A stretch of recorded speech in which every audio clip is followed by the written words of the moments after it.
Flash Info sur Al24 News, bonsoir à tous. Une délégation américaine conduite par Joshua Harris, secrétaire d'État adjoint pour l'Afrique du Nord, entame dès ce vendredi une visite auprès de la partie sahraoui dans le cadre des efforts déployés pour relancer le processus de paix parrainé par l'Organisation des Nations Unies au Sahara occidental.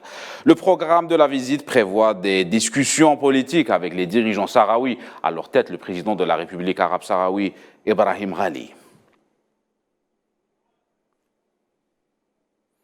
Le président de la transition du Burkina Faso, Ibrahim Traoré, s'est entretenu à Ouagadougou avec une délégation russe menée par le vice-ministre de la Défense, Bek Levkourov.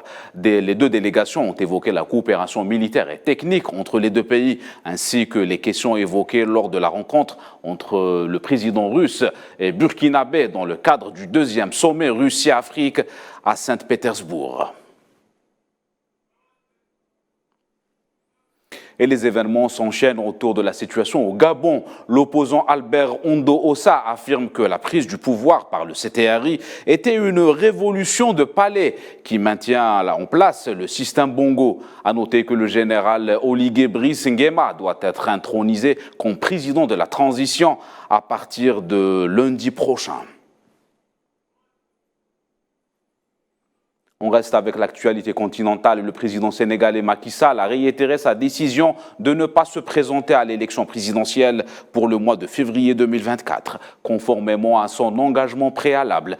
Une déclaration faite lors d'un déplacement dans la ville de Touba, à l'est de la capitale Dakar. Au pouvoir depuis 2012 et réélu en 2019, Macky Sall avait occupé plusieurs postes de la haute fonction comme Premier ministre et président de l'Assemblée nationale.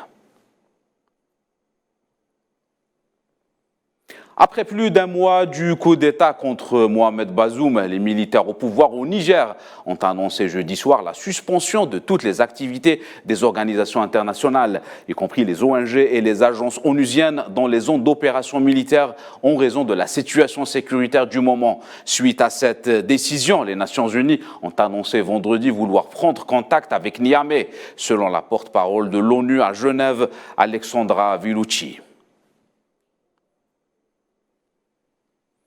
Dans les territoires occupés de la Palestine, un jeune Palestinien est tombé en martyr après avoir succombé à ses blessures lorsque des soldats de l'occupation l'ont ciblé lors d'une opération d'incursion dans la ville de Al-Aqaba, en Cisjordanie. Durant cette descente, les forces d'occupation ont blessé 4 jeunes Palestiniens. Palestine, toujours, des dizaines de milliers de Palestiniens ont accompli la prière du vendredi à la mosquée Al-Aqsa, et ce en dépit des mesures de restriction imposées par les forces d'occupation dans la vieille ville Al-Quds. Le département des affaires religieuses a estimé qu'environ 45 000 fidèles ont effectué la prière à l'intérieur de la mosquée. Les esplanades de la mosquée Al-Aqsa étaient remplies de fidèles venus du gouvernorat de Cisjordanie, y compris Al-Quds occupé.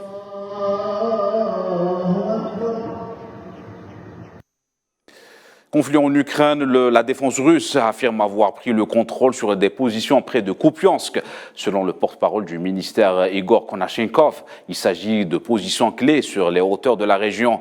La même source a indiqué avoir détruit des véhicules blindés et des pièces d'artillerie de campagne. Le président turc Recep Tayyip Erdogan est attendu lundi prochain en Russie pour rencontrer son homologue russe Vladimir Poutine. À travers ce déplacement, Ankara espère relancer les accords sur l'exportation des céréales ukrainiennes. Moscou s'était retiré au mois de juillet dernier de cet accord.